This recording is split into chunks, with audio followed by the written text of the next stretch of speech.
আসসালামু আলাইকুম। আপনারা শুনছেন অডিও বুক বাই শাওন। আজকে আপনাদের পড়ে শোনাব জনপ্রিয় লেখক কৌশিক মজুমদারের লেখা একটি ভৌতিক গল্প, স্ন্যাপচ্যাট। কৌশিক মজুমদারের জন্ম 10 এপ্রিল 1981, কলকাতা। স্নাতকোত্তর এবং পিএইচডিতে সেরা ছাত্রের স্বর্ণপদক প্রাপ্ত। নতুন প্রজাতির ব্যাকটেরিয়া এর আবিষ্কারক। তার লেখা কিছু জনপ্রিয় গল্প হচ্ছে তোপসের নোটবুক 2019 সাল, নোলা 2020 সাল, সূর্য তামসী 2020 এবং আরও অন্যান্য।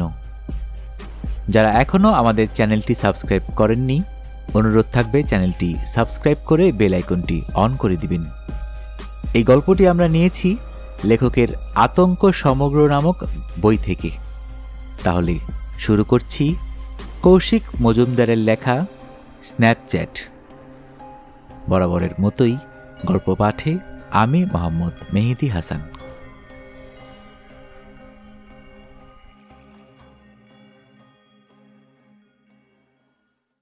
ডাক বাক্সটায় ধুলো পড়েছে অনেক দিন হলো, আজকাল আর খোলাই হয় না। তবু সেদিন অফিস ফেরতা কি একটা উকি মারতে দেখে বাক্সের জং ধরা ছিটকিনিটা খুলে ফেলল অর্ণব। আর খুলতেই চিঠিটা বেরিয়ে এলো। গোলাপি খামের চিঠি, উপরে লাল লাল গোলাপের ছবি আঁকা। এককালে আর্চিস কোম্পানি এরকম খাম বেচত। এই খামে কে চিঠি দেবে ওকে? উপরে ওর নাম ঠিকানা লেখা। হাতে নিয়ে বুঝল ওজনদার বেশ। সুজাতা লিখেছে, কিন্তু ওপরের হাতের লেখা সুজাতার না। আর যাবার আগে সুজাতা যা লিখে গেছিল তাতে ও আবার ফিরে আসবে সে সম্ভাবনা কম। কে জানে কোথায়, কার সঙ্গে কি নাম ভারিয়ে নতুন সংসার পেতেছে। শুধু যাবার আগে সর্বশান্ত করে দিয়ে গেছে অর্ণবকে। দরজা খুলে ঘরে ঢুকে পাখা চালিয়ে দিল অর্ণব। সারাদিনের জমাট গরম হাওয়া নেমে আসছে নিচে। মোবাইলে হোয়াটসঅ্যাপে প্রায় গোটা 50 মেসেজ। সেদিনের প্রেস কনফারেন্সটার পর প্রচুর লোকে জানতে চাইছে। হতে পারে উদ্বেগ, তবে গসিপটাই আসল বোধ হয়। অর্ণবের কপাল বেয়ে দরদর করে ঘামের ফোঁটা নামতে থাকে। জামা প্যান্ট খুলে বারমুডা পরে খাটের ওপর বসে চিঠিটা খুলল সে।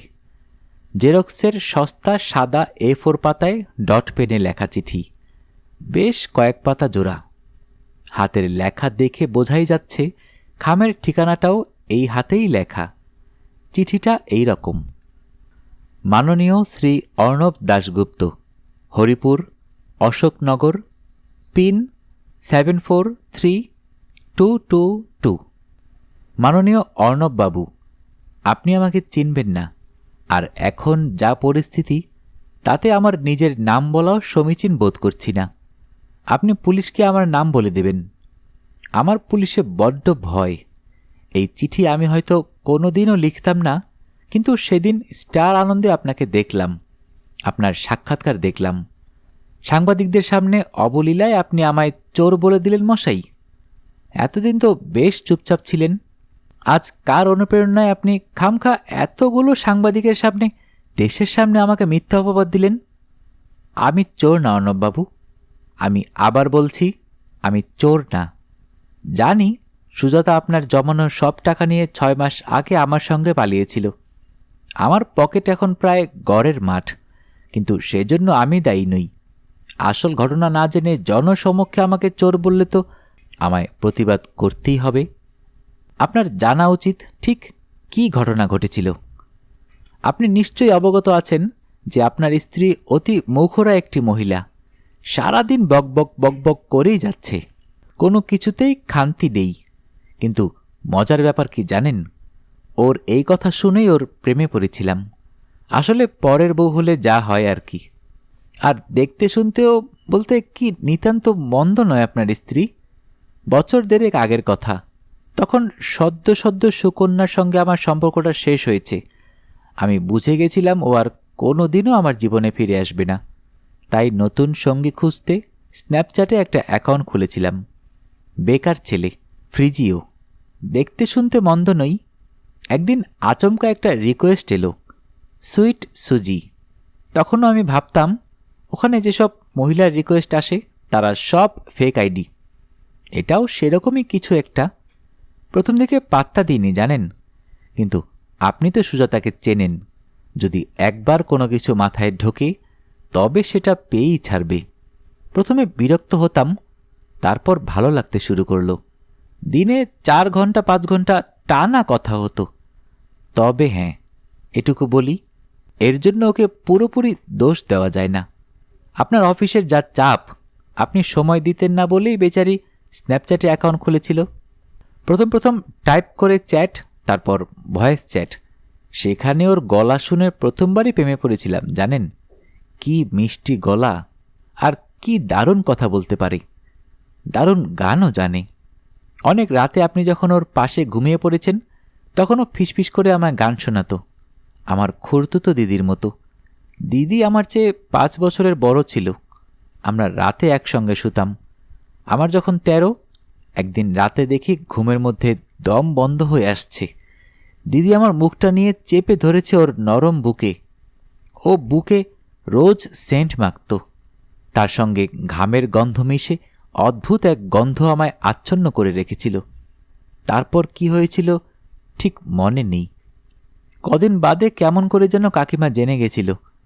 কাকা আমাকে খুব মেরেছিল, দিদিকেও। দিদির বিয়ে ঠিক করে দিয়েছিল। ধুস, এইসব কথা আপনাকে কেন বলছি, আপনাকে বরং সুজাতার কথা বলি। সুজাতা বলতো, আর আমি শুধু শুনে যেতাম। ও বলতো আপনি ওকে একদম সময় দেন না, ঘুরতে নিয়ে যান না, বাড়িতে এসে ক্লান্ত হয়ে ঘুমিয়ে পড়েন, বিছানার কোলবালিশটাও আপনার চেয়ে গরম। এইসব আগডুম বাগডুম কথা আমি ওর কথায় বিশ্বাস করতাম।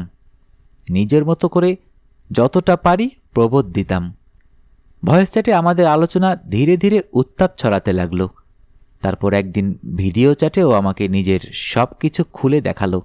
কিছু মনে করবেন না, বিয়ের 3 বছর পরেও কোনো মহিলার এত আটোসাটো শরীর আমি আগে দেখিনি। দেখেই বোঝা যায় খুব বেশি ব্যবহার হয়নি। আমি আর কি করি, নিজেকে ওর সামনে মেলে দিলাম, মানে সুজাতার অনুরোধেই। আর তা দেখে ও আপনাকে নিয়ে যা যা বলেছিল সেসব বলে আর লজ্জা ফেলতে চাই না। এভাবেই সব চলছিল, ভার্চুয়াল। কথাও ছিল কোনোদিন দেখা করব না, কিন্তু ওই যে বলে না, উপায় থাকলে ইচ্ছা হয়। এমন কপাল ঠিক সেই সময় অফিসের কি একটা কাজে আপনি 1 সপ্তাহের জন্য পাটনা গেলেন। সুজাতাও আমাকে আপনার হরিপুরের বাড়িতে ডেকে নিল। আপনার বাড়িটা বেশ ভালো, একটেরে। আশেপাশের প্রতিবেশীদের ঝামেলা নেই, কে এলো কে গেল কিচ্ছু বোঝা যায় না। সন্ধ্যার পর ঢুকতাম, ভোর ভোর বেরিয়ে আসতাম।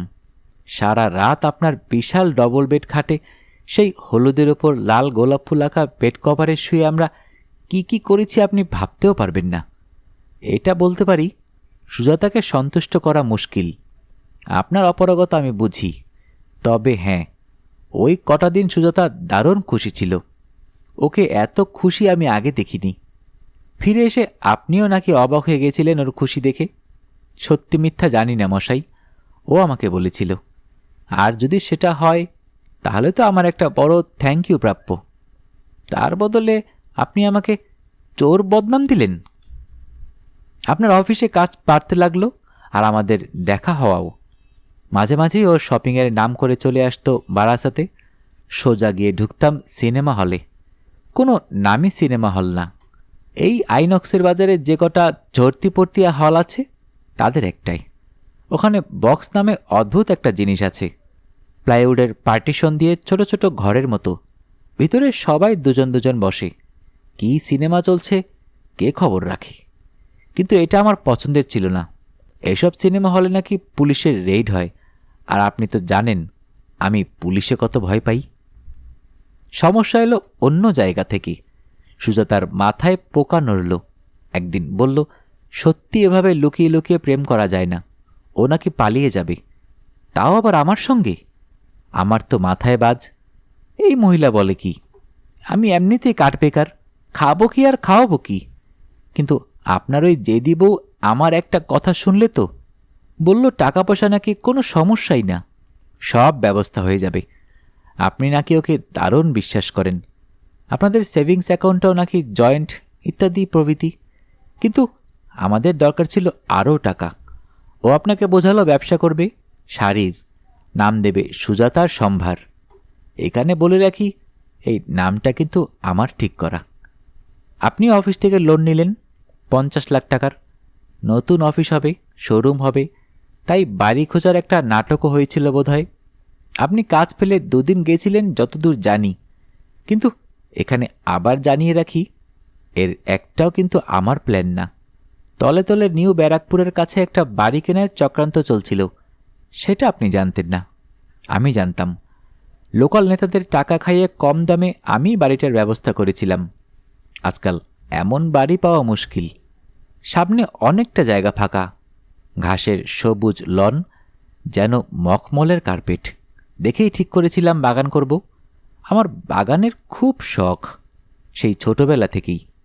গোলাপ বাগান, লাল গোলাপ। একটা লাল গোলাপ ছিল আমার, ছোট ছোট লাল লাল গোলাপ ফুলে গোটা গাছ ঢাকা। রোজ জল দিতাম, মাঝে মাঝে গোবর সার দিতাম, খোল পচা দিতাম। নাম রেখেছিলাম লালমোহন, ফেলুদার গল্পের মতন। যেদিন খুড়তুতো দিদির বিয়ে হলো, ওরা লালমোহনকে কেটে ফেলল। কত কাঁদলাম, কেউ শুনল না। রেগে গিয়ে দিদির বাসর ঘরের জানালা দিয়ে খাটে জ্বলন্ত মোমবাতি ফেলে দিয়েছিলাম। পুলিশ এসেছিল, সবাইকে জিজ্ঞাসা করল, আমাকেও। কাকা বলল ওই করেছে। পুলিশ কাকার বন্ধু। আমাকে দোতলার ঘরে নিয়ে গিয়ে ল্যাংটো করে মারল, রোল দিয়ে। যাক গে সেসব কথা। সেই বাড়ি দেখে তো বাগান ঠিক করলাম। সুজাতাকে বললাম, কোনো উৎসাহ দেখালো না মাইরি। কেমন বউ আপনার? ফুল ভালোবাসে না? ফুল আর শিশু যারা ভালোবাসে না, তারা বড্ড নিষ্ঠুর হয়, মানুষ খুন করতে পারে। আমার মন দমে গেল, কিন্তু তখন দেরি হয়ে গেছে। আর নতুন করে ভাবার আর সময় নেই। আমরা পালালাম। পালিয়ে প্রথম 2 মাস নাম ভারিয়ে কোথায় ছিলাম বলবো না। আপনি তাহলে আমায় চিনে ফেলবেন, আমার পিছনে পুলিশ লাগাবেন। আমার পুলিশে বড্ড ভয়। যাবার আগে সুজাতা আপনাকে এই চিঠি লিখে গেছিল। তাতে আপনাকে যৌন অক্ষম বলে যা যা লেখা ছিল, কোনো পুরুষ মানুষ চাইবে না যে সে চিঠি অন্যের হাতে যাক। আমি জানি পুরুষ মানুষ সব সহ্য করতে পারে, কিন্তু তাকে কেউ নপুংসক বলে গালি দিবে, সেটা সহ্য করতে পারে না। আমি এটাও জানতাম ওই চিঠি কোনো দিন দিনের আলো দেখবে না। চিঠির বয়ান আমারই, যদিও লিখেছিল সুজাতা। আপনি এই নিয়ে বেশি বাড়াবাড়ি করেননি, পুলিশকে জানাননি। ঠিক করেছেন, বউ পালিয়েছে, এটা কি ঢাকঢোল পিটিয়ে বলার মতো খবর? সব ঠান্ডা হতে আমরা নিউ ব্যারাকপুরের ওই বাড়িতে থাকা শুরু করলাম। পালাবার আগেই গোলাপের চারা লাগিয়েছিলাম।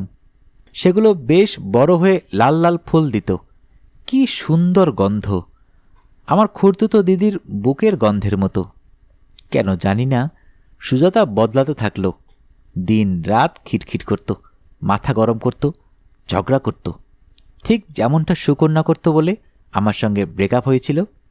আমি বারবার সুজাতাকে বলতাম ফুলে হাত না দিতে, গাছে হাত না দিতে। ও শুনত না। গাছ থেকে ফুল ছিঁড়ে ছিঁড়ে খোপায় লাগাতে চাইত। 2-1বার ঝগড়া করেছি। কিছু বললেই শুরু হতো সেই বক বক বক বক।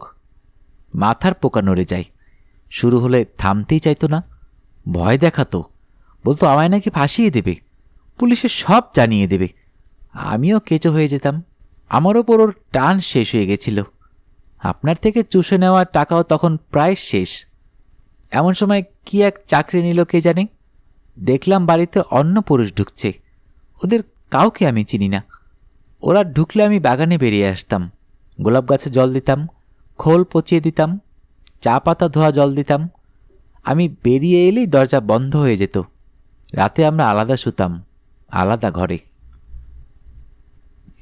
গত মাসের 20 তারিখ বাড়াবাড়ির চূড়ান্ত হলো। আমি এক প্যাকেট বিড়ি কিনতে স্টেশনে গেছি। একটু এদিক ওদিক ঘুরে সন্ধ্যায় বাড়ি ফিরেছি। গেটের ভিতরে পা দিতেই চমকে উঠলাম। আমার সব গোলাপ গাছ ফাঁকা, একটাও ফুল নেই। ঘরে ঢুকে দেখি আপনার বউ সুজাতা নিউ মার্কেট থেকে বড় বড় পিতলের ফুলদানি কিনে এনেছে।